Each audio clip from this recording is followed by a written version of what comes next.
when I wake up in the morning, what have I done throughout that day to look back on that day and say, did I grow as a person?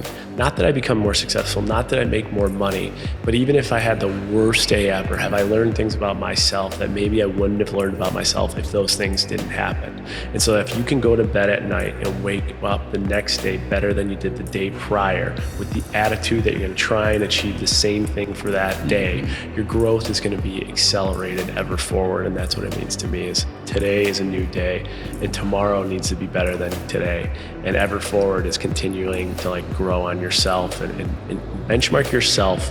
That's the big one there. Benchmark yourself against yourself and only yourself. 3, 2, 1.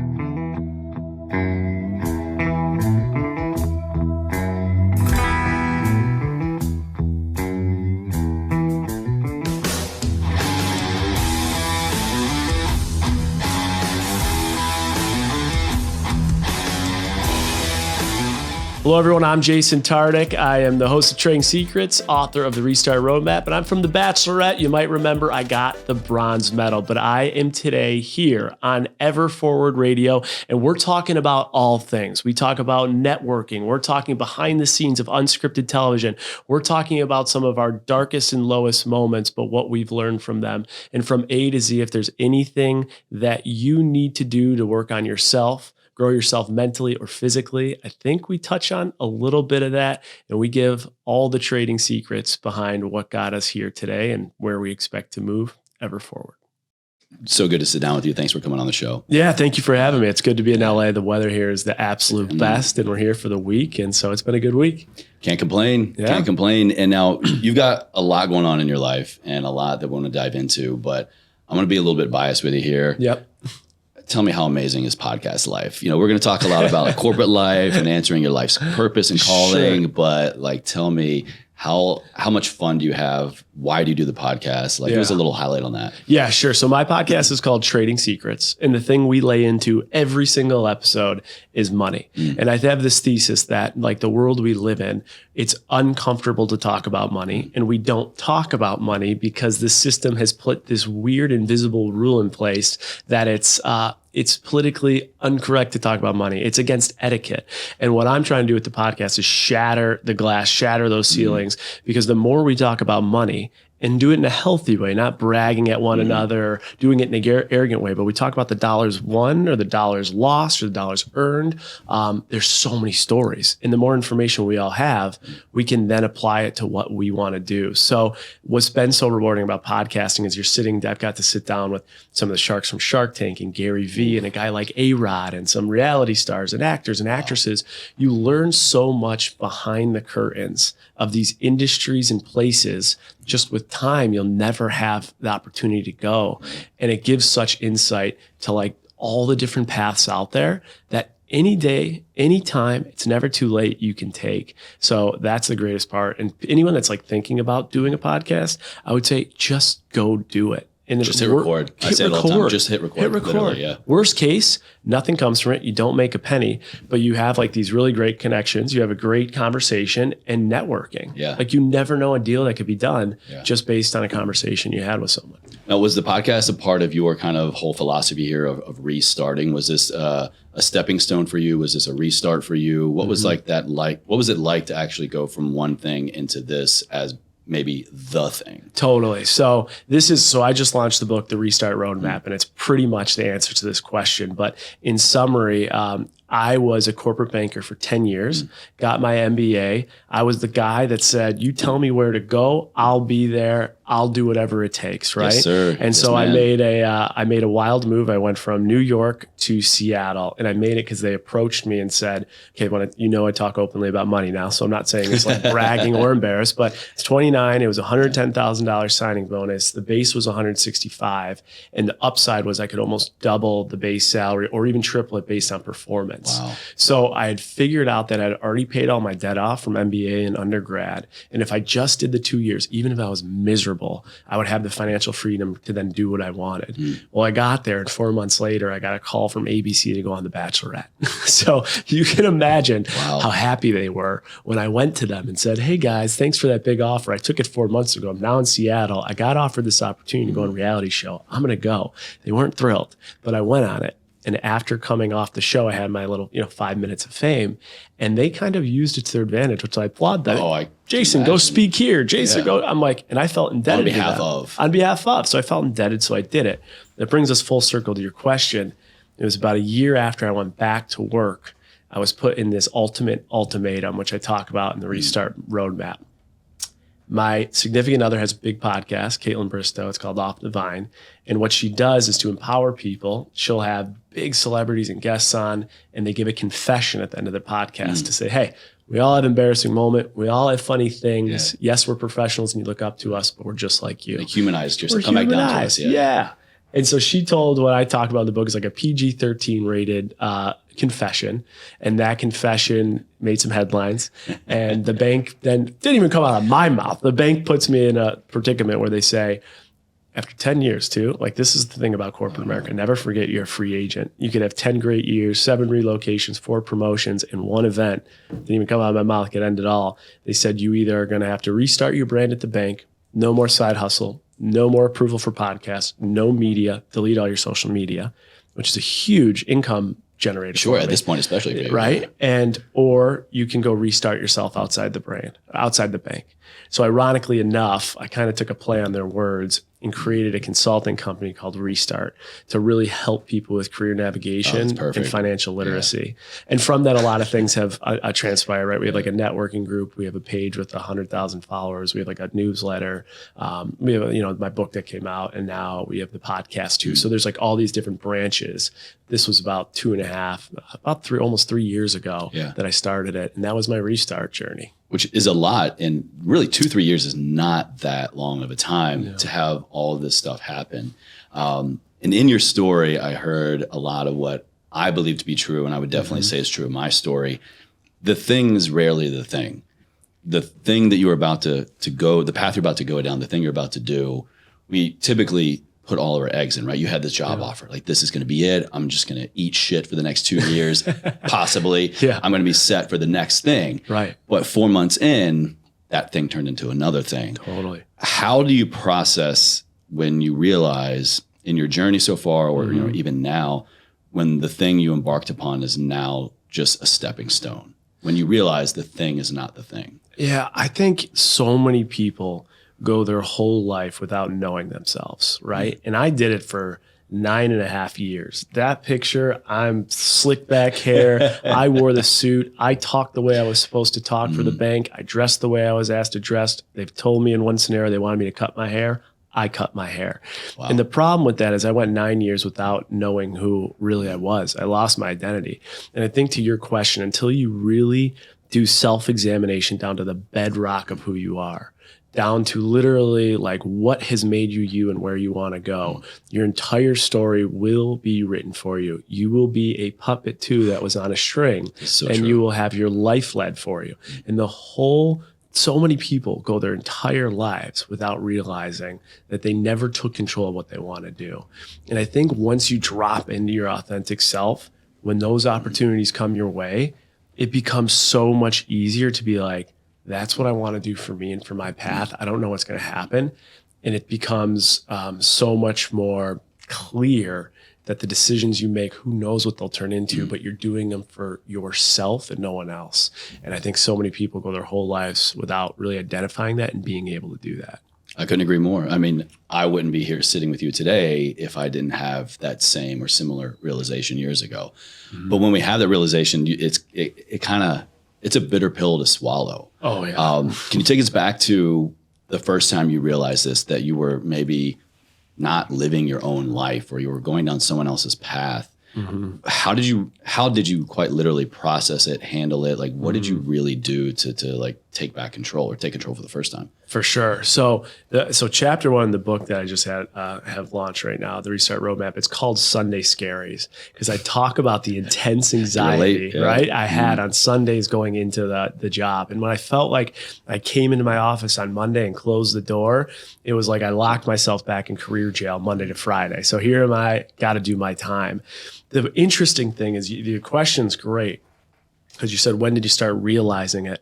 I think if you even dig deeper, it's like, when did you do something about it? And for me, I never did. Like, all the writing was on the wall. I hated my job. I was having severe anxiety. In chapter 1, I talk about a full panic attack in one of the biggest meetings where I'm on the executive bathroom's floor, passed out because I literally was driven to have a full panic attack. Instead of that, on the job, I excused myself. I go to the bathroom, hoping that I didn't like literally look as bloodless as I felt. Close the door, boom, hit the deck. And even that, you would think there's a red flag. Let's listen to yourself. In my head, where I was so lost in this that I was thinking, I need to camouflage it. I can't, if I'm seen as weak, if I'm seen as bad, like doing this in front of a client, that doesn't define success. So what I did was I got prescribed Xanax and propanolol and beta blockers so that I would always have them on top with me so that I could camouflage Band-Aid after Band-Aid. And inevitably, one of two things are going to happen. You're going to crack and fall on your face and it's going to really hurt. Again. You're right. Again. Or there's going to be that breaking point, and we all have it. The question is, what's it going to be? And so for me, it took that type of breaking point. You know, it's funny, not really, but I think it's very relatable. I can relate to that. I'm sure somebody listening right now can relate. When we have that physiological response to really a mental and or emotional state change, our immediate fix that we think that is the immediate fix is to just change the physicality of it. Sure. And to hide it really, or to not really recognize what is actually happening. Is you have been just go, your mind, your heart, your soul, and your body is like, no, like, we can't keep up. What advice would you give to your former self now to maybe not treat the physical self or to Band-Aid the physical self and to hopefully really address the mental and emotional component to that? I think I didn't put enough appreciation on like, this is my body talking to me. Like we have our external, I would say like physical and like tangible and non-tangible energies that we give out, right? But internally, the things that people don't see are really, in my opinion, the most critical. When you're not listening to like your inner voice, your inner brain, your inner responses, what are you doing? Like you're literally, your body is putting you. You don't want. You think I don't want to pass out. I don't want to have this anxiety. But your body is in such a predicament. Your brain, your heart, your behaviors, your emotions are so disconnected, like that you're not like performing as a human. And so for me, it's like, what more do you need to know? And listen to your intuition and listen and check in with your body. Because for me, it was body, shut the fuck up. I got to keep going. I can't listen to suck you. it up. Suck it up. You're going to crack. You will break if that's your attitude. It's just a matter of when. I agree. It reminds me of this phrase that's been a part of my life for a long time, and it's to pay attention to the whispers your body gives you before they turn into screams. Oh, I might steal that. Take it. I'll give you credit. That is so bang on. Pay attention to the whispers your body's giving you before they turn into screams. Yes. And I think that's an important part of the journey. You know, before maybe we realize that this isn't my path, or I've been a puppet, or I'm not living my purpose or my best life, whatever. Totally. It's like those are the more obvious kind of things. But then like the difficult part comes to recognizing that, honoring it, respecting it, and then taking action. So what action did you take? And did you feel like, okay, I'm starting over, or I'm changing paths, and like, this is it? Did you feel empowered? Did you feel correct? Did you feel like I'm on the right path now? Yeah. I mean, I think that's where I am today. And I think when I was put in that ultimatum, I was like, you know what? This has been part of the plan since I moved out to Seattle. Let's go. Let's just do it. And I think one of the things you got to think about is you have like, I know you talk a lot about like wellness, but if you know, like on average, we live in the United States, men or women, like on average, it's like 79, right? So take out the first 18 years that you're becoming an adult, right? You're at 61, 62 years, whatever it may be. You have 62 years to do something, to make it more than what you're doing today, to make an impact greater than our lifetime, right? 60, I joke around, like my dog growing up lived till like almost 20. That's like 3 lifetimes of it old, but that's like 3 dog lives. That's all we got.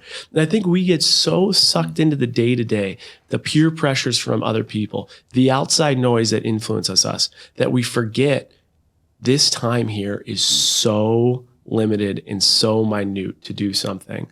And so I think for me, that's when it all hit, that like, I look back at my career and I am not proud of who I am. I am not proud of what I've done. And I'm not proud. Like if I was on my deathbed today, I would have a whole lot of regrets. And if you're feeling any bit of that, any bit of career confusion, it's time to take action. And there's literally never a better time in the world than to take action than now. Just literally pick up your phone. Just pick this up and get to work. Just pick it up and get to work. Yeah. Like, I mean, you look at the Great Resignation and all the people that have had the ability to move in their own direction, or individuals that have like started side hustle. You can do it. And I know you made this comment when we started. You said, it took you 3 years. That's not a long time. And you're right, it's not. But today, it could be one video that you have an opinion on, or you have a thought and it goes viral, and you'll be getting a call from Good Morning America tomorrow. Could be 3 hours, could be 3 days. When does that stuff happen? Yeah. That's the access you have now. And you got to stop making excuses. You got to stop caring about the fear of what other people think and just do it. There's no replacement for hard work and making it that decision for yourself and taking action. But another part I know in your book that I really click with, that was probably the most important aspect of my transition out of my 9 to 5 and having this realization for myself, was leaning into my network, leaning into my peers, like literally my coworkers in my last job, people that were at other jobs, people that were in the social media influencer space that I was kind of wanting to maybe get into. Totally. I tapped into everybody, and not in the way of, hey, like throw me a lifeline kind of thing. Sure. Of course they would have done that if I literally asked that. But hey, this is where I'm at. And this is, I guess what I'm trying to say is, once you have that realization for yourself, I'm curious if you had the same, get brutally honest with yourself, then go to like your closest 3, 5 friends, family, coworkers, whatever, be brutally honest with them, and then lean into what they have to say, lean into the support, lean into the ideas, lean into just the brain dump you're going to have. What was that process like for you, and how vital is it to lean into this network for taking the next step? Yeah, I'm so glad you brought this up. So one of the chapters is taking the work out of networking, because we hear the word networking and people are like, oh, like I don't want to go put a name tag on and exchange business cards. But the thing is that every single person listening right now, you have networked your entire life. You have networked today, whether you know it or not. You have networked since you were a child, literally just looking to meet a friend at kindergarten. You've been networking this whole time. So don't let that word turn you off. To your point, you could start with the people you feel most comfortable with. That's what I did. What I did was I locked myself into a room and I said to myself, how do I feel about my career, my trajectory, and where I'm at life? I then went to my board of directors, my people, family and friends, and said, I want you to be dead ass honest with me. Right now, when I talk about my career, I talk about my trajectory or my future, me as a person, you won't hurt my feelings. What do you feel? And what they said to me was, I feel like you're a go-getter. I feel like you have a great career, banking executive, successful, all these confident, all these things that I was trying to be perceived as. When I looked at my pad, none of those things aligned. I felt lonely, fearful, concerned about my future, unsatisfied with my career, worrying about my finances. So if the closest people in the world to me are so disconnected with the true me, what is that saying about myself? Wow. And if you do that same practice right now with me, it will be merely identical between where I am and where I'm at, and where they think I am and where I'm at. And so that is a really good practice. But to your point, you could start networking with the people that are right in front of you. In the chapter, I have specific tactics and things you could do, but a very quick one is, if you follow someone on one form of social media, you should follow them on every form of social media. And the power behind LinkedIn is absolutely mind-blowing. Oh, you got to go deeper there for me, It please. is mind-blowing, I hear that periodically, not to derail the story, but I'm just like, I publish on LinkedIn, but I'm not engaged there at all. So what are we missing? Yeah.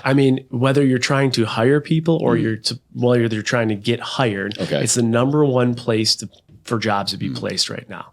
So LinkedIn Jobs, LinkedIn Talent is a great opportunity for if you're trying to find talent to go to, and if you're trying to get hired to go to. Okay.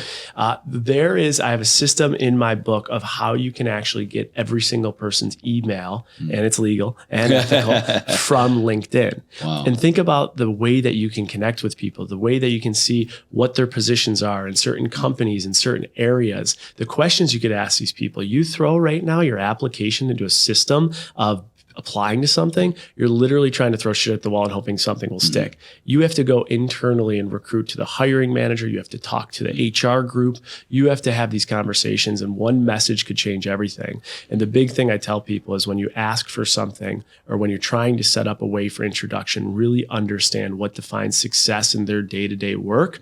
Bring them something first, and in return, you'll get a meeting. So then someone will say, well, how do you give me an example? Okay, so I always wanted to meet with attorneys and accountants because they're referral sources for me at the bank. Okay. Yeah, but I don't want the established attorney and the established accountant because they had already had their sources of referrals. So I went to the young guys who wanted to become partner. And to become partner, you have to be able to source new clients to the firm.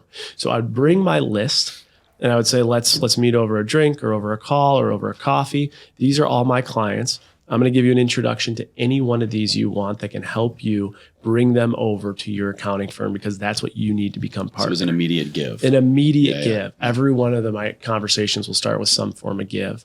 But yeah, we could talk about LinkedIn all day. So let's talk about the giving aspect. I like to continue on with the whole networking component. That could not be more true. And when I think back to so many unique opportunities, or even just having a great ass day, I can trace it back usually to some kind of interaction like that. Yeah. A very genuine, authentic give on my behalf or somebody else. Sure. And we all know at this day and age, like eventually there's going to come a time to where that person is going to need something from you. Totally. But when you start with an authentic, genuine give, like you want to give back to that person. So for sure. Can you walk us through stuff in the book or in your experience of like, how do we do that? How do we have an authentic, genuine give to not stay attached to that, but also stay in touch with it so that we can ultimately get closer to our end goal here? Yeah. So I could think of like 100 different things. I'm going to bring 2 examples that I think would make sense. Let's go. Top 2. One, you have to think past just like what's in front of you and what would be very meaningful to that individual, and how and if you can make that happen, customizing your approach. There's a guy, Rob Mills. He's the head of unscripted TV for ABC. I wanted to make an impression after I was on the show because I wanted to build a relationship with him. Found out that he was a huge Patriots fan. Would have had no idea otherwise. I grew up with Rob Gronkowski, tight end. Asked Rob if Rob could sign a mini helmet. Sent him a little note. Hey, I'm a Bills fan. I know you're a Patriots fan. This is from Rob and me. Like, thanks for everything you've done, right? And so, no, I recognize that not everyone will have that ability because they're not friends with Rob or whatever. But there's definitely something about that individual that I could do that'll make an impression. And that personally cost me $30, right? So it's not like it costs this exorbitant amount. Another tactic is show and give love to people they love. So let me give you an example. Yes, right? Absolutely. Yeah. All right. So if it sounds like that already clicked with you, but if you're trying to make an impression on, let's say, like my dad, and you guys were trying to work together, he loves his kids more than anything in the world. Imagine if there was a way that you could give my dad something to give to his kids. Maybe it's a ticket to a game. Maybe it's a jersey. Maybe it's just like a little, I don't know. It could be anything. Yeah. Give love to the person you're trying to get in front of, the people they love, and you'll be amazed at like how appreciative they'll be and what they'll give in return. Yeah. I'm kind of chuckling now because it reminds me, I just recently watched that Inventing Anna.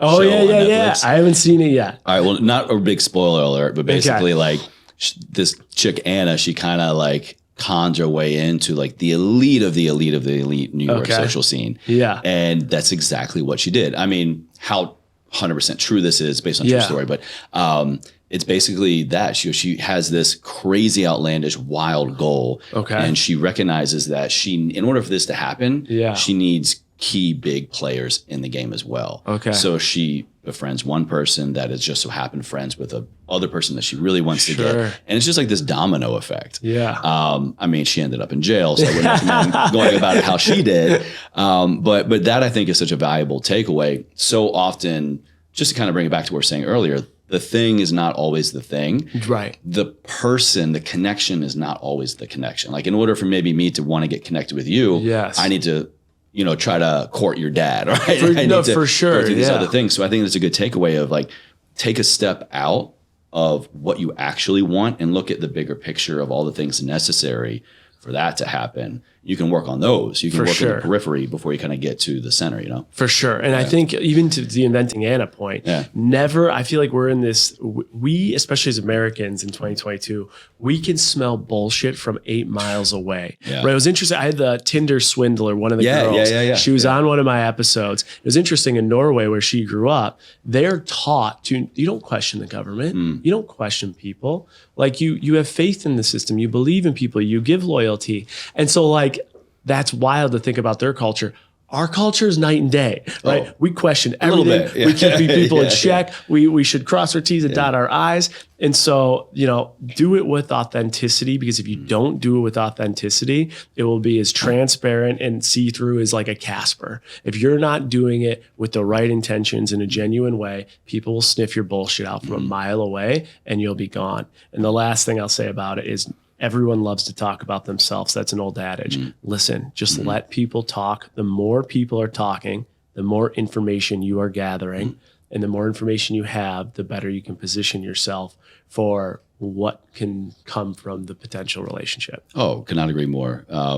Instead of trying to reinvent the wheel here to make that next connection, just take a step back. And whether it's listening directly to them, go find a podcast they were on, read an article, look at a LinkedIn article, check out their book. I mean, there are so many telltale signs. Recently, a couple weeks ago, had on Alex Benayan, author of The Third Door, and does this incredible journey of doing just that. I mean, I'm talking about people like Bill Gates. I'm talking about Larry King, like all of these like elite of the elite. And it's just, there are, what do they say? Success leaves clues, kind of thing. I mean, it's so well said. And the thing is, like, all you have to do is understand what is going to be meaningful and drive success to that person at that time. And the impression you can make is amazing. And I'll bring it back to impressions, which I talk about in the Restart Roadmap, is what a better way to talk about impressions than coming out of the limo for the Bachelorette to make a first impression, to compete against the first impression rose. And I've done a lot of research on this, and they say, I mean, there was a case study done that if you make one bad first impression, it takes 17 acts of remedy to make up for that one first bad impression. So the importance of really thinking through how you're making impressions in all areas of life, like your love life, your work life, all angles is just super interesting. What was your first impression on the show? What did you do? I guess there are some like kind of takeaways from that though, because I came prepared with what I wanted to do. And it was pretty boring. It was like, I wanted to come in, I had champagne glasses, and engraved on it was our family toast. So obviously she would know family's important to me. And the other thing I wanted to do is like, just kind of bring the guard down, lighten it up a little bit. And I said, my parents have been married for over 35 years. And the one thing I've seen in their relationship is that they are best friends. And so, I joked around. I said, my best friends and I back home, we all have a handshake. So why don't you and I start somewhere? And we did a quick handshake. Oh, beautiful. Right. So simple, boring, vanilla, nothing ABC probably wants, because you're not going to drive ratings off that. But that's what I wanted to do. Get him out. Because that's what to me would create authenticity and tell her more about my story. Now, it's interesting. Is I talked to a lot of the guys that came in and, crazy stuff, like all these costumes and I've all seen this some bullshit, the chicken thing and all that. But I asked them, I said, like, dude, was this like, did you come up with this? And they're like, no, I didn't know what I was going to do. I wasn't like prepared for that. So then they gave me the idea and they're like, yeah, this will be great. And I did it. So it's the kind of like producer fed. So producer fed, producer generated, from what I heard. And so as we happen to have a chicken suit, let's just and like then he's getting pitched like, listen, you're in a chicken suit. You're going to make impression. We'll make sure you get more time with her. Oh, you know, sure, you know, yeah. who knows what other conversations going on back door. But the takeaway for me, and this story is in the book, is that if you're not coming prepared with how you want to leave an impression, someone might steer you in the direction of how your impression will be led. And if I didn't have that prepared, who knows what kind of shit they might have had me do or asked me to do. So that's a really good point on, I think, a major lesson we're talking about here, and it's the work that it takes to really get to your true self, to be finally living your life for yourself, acting in a way that you are comfortable with. Yeah. Odds are you wouldn't have come up with that if you weren't at a place in your life that you actually could think about, well, what impression do I want to make that is true to me, not the one that I think I need to make that they want to see. Yes. It reminds me, I was telling my buddy Ben that was on a couple seasons ago. Yeah. His, so true to him. He walked up, it was with Claire. Okay. And he did like a very, very, I call it like a mini breathwork class. But basically he's just like, let's just take a deep breath. He just did like a one breathwork session, if you will. You know, because he lives in the fitness personal development world. Sure. And so he does a lot of like ice baths and breath work. And I saw that. And part of me first one was like, I was like, of course you would do that, Ben. Like, you know, what are you going to do next? Like, you know, he would probably have her lunge down the driveway. You know? But then afterwards I was like, that is so Ben. And in such little nuances like that, and we don't know what opportunities are going to present themselves. We don't know what thing is going to be the next thing. Yeah. And so then when you do find yourself the next thing, if you yourself are there, your authentic, genuine self, like how you will handle that situation to your benefit is so much better. Because you're not grasping at straws and trying to come up with, well, shit, what do I do? Who am I now? Totally. It's like, this is me. Yeah. Now I'm just closer to the next thing. Exactly. It's so funny that you said that too, because I was at a dinner. So Claire was just on one of the panels for the finale, and somehow Claire came up, and it was a real brief conversation, but they had mentioned that she loved ice baths. I'm like, I bet you Ben instilled that on her, honestly. You know, I wonder if that didn't make the final show. That didn't make the final show, but knowing him, he probably would. He probably turned his hotel bathroom into a cold plunge. And now she's like fully on board with those now. The relationship didn't work out, but you know, at least he helped her health. Yeah, exactly. Yeah. Well, kind of getting to the end here, man. I just want to say thanks again for coming on the show. For sure. The book and the work that you're doing now is super incredible and important. And I love how you're presenting multiple options for, I want to do my own thing. I want to go 9 to 5 or climb the corporate ladder, whatever. So for that, I say thank you. Yeah.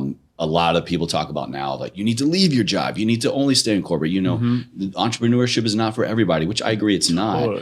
But you present a very kind of like broad approach. Yeah. 168 hours in a week. There's so much you could do with that. And I think going even back to what you said about like knowing yourself, there's some questions you could ask yourself like right now to know, do you really know yourself? Like if I instantly say like, what motivates you? And you can't identify that. If I say, what makes you happy in life? And you can't identify that. I say, where do you see yourself in 5 years? And what does that mean to you? And you don't have an idea. Like there's so many questions.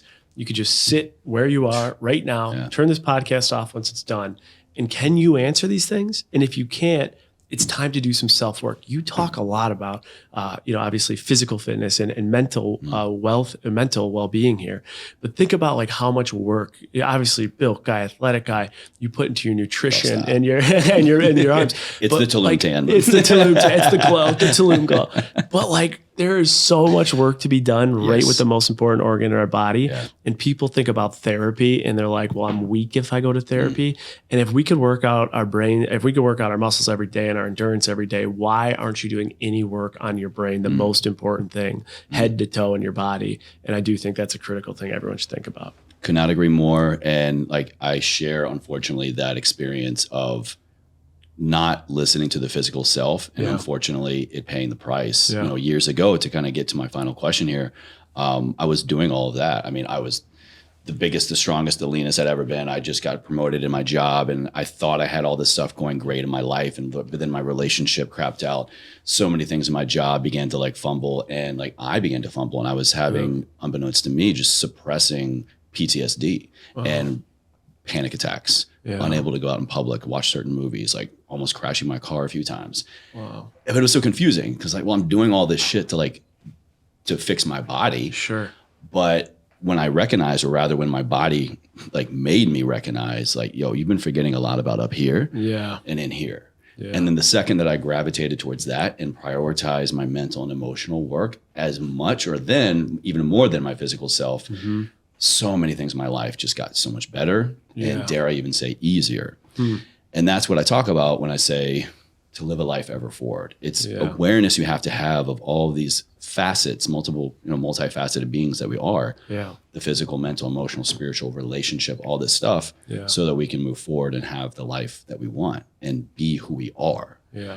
What does that mean to you when you hear those two words, ever forward? Like, how does that fall into here today? So when I hear the words ever forward, like what that connects to me with, especially after this conversation, is especially when you said like there could be one interaction that changes your day. I think checking in with yourself on a day-to-day basis to see how you've grown is so important. And one of the things about Everforward, I think that resonates is when I wake up in the morning, what have I done throughout that day to look back on that day and say, did I grow as a person? Not that I become more successful, not that I make more money, but even if I had the worst day ever, have I learned things about myself that maybe I wouldn't have learned about myself if those things didn't happen? And so if you can go to bed at night and wake up the next day better than you did the day prior, with the attitude that you're going to try and achieve the same thing for that day, your growth is going to be accelerated ever forward. And that's what it means to me is today is a new day and tomorrow needs to be better than today. And ever forward is continuing to like grow on yourself and benchmark yourself. That's the big one there. Benchmark yourself against yourself and only yourself. Jason, amazing answer. Thank you so much, man. Yeah, thank you for having me. Of course, all of the book and everything is going to be listed down in the show notes, the video for everybody. But if they want to go connect with you right now, where are you hanging out the most online? Where can they get your stuff? Yeah, so anywhere on social media, it's Jason_Tartick. I talked about Restart. That is Restart_Reset on Instagram. And then the book's The Restart Roadmap. And you could buy it at Amazon Books, Barnes & Noble, Target, and all the alike. We'll have a different picture for everybody. This guy's, he's in the past. Oh, yeah, I've gotten chirped a lot for this picture. Beautiful, man.